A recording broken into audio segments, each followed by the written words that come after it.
Alexander the Great. A name that echoes through history. A king who built one of the largest empires the world has ever seen. But who was he really?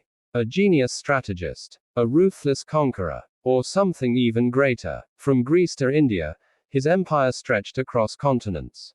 But how did one man achieve this in just 13 years? This is the story of Alexander the Great, the man who conquered the world. Born in 356 BC, Alexander was the son of King Philip II of Macedon and Queen Olympias. From a young age, he was trained for greatness. His teacher, the legendary philosopher Aristotle.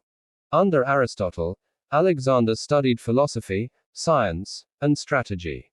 But his real lessons came from his father, who transformed Macedonia into a military powerhouse. When Philip was assassinated, the 20-year-old Alexander became king. Many doubted him, but they underestimated the ambition of a conqueror. Before conquering the world, Alexander had to secure Greece. He crushed rebellions and destroyed the city of Thebes as a warning to others. The message was clear. Alexander was in charge, but Greece was just the beginning. His real target, the Persian Empire, the largest empire in the world at the time. In 334 BC, Alexander crossed into Persia. At the Battle of Granicus, his forces annihilated the Persian army. The conquest had begun. At Issus, Alexander faced the Persian king Darius III. Though outnumbered, Alexander's superior tactics crushed the Persians.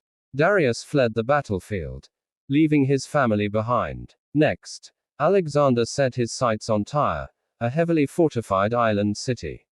With no navy, it seemed impossible to conquer.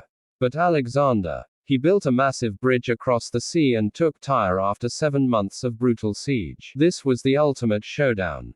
Darius assembled an army of over 200,000 men, dwarfing Alexander's forces. But numbers meant nothing to the Macedonian king.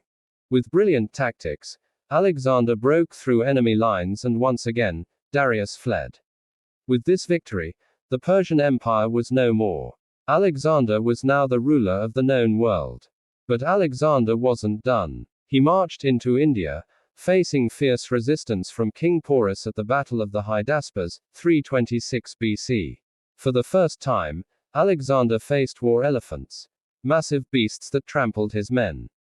But his strategy prevailed, and he defeated Porus, who later became his ally. By now, Alexander's men were exhausted. They had marched over 17,000 miles and fought countless battles. They refused to go any further. Alexander had conquered the world, but he couldn't conquer death. In 323 BC, at just 32 years old, he fell ill and died in Babylon.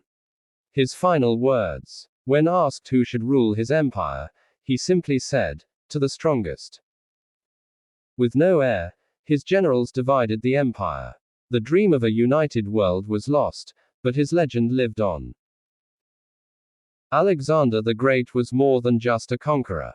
He spread Greek culture across the world, inspiring civilizations from Rome to India.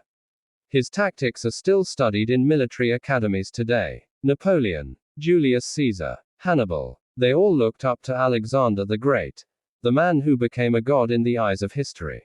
If you enjoyed this video, don't forget to like, subscribe, and hit the bell icon for more epic history content.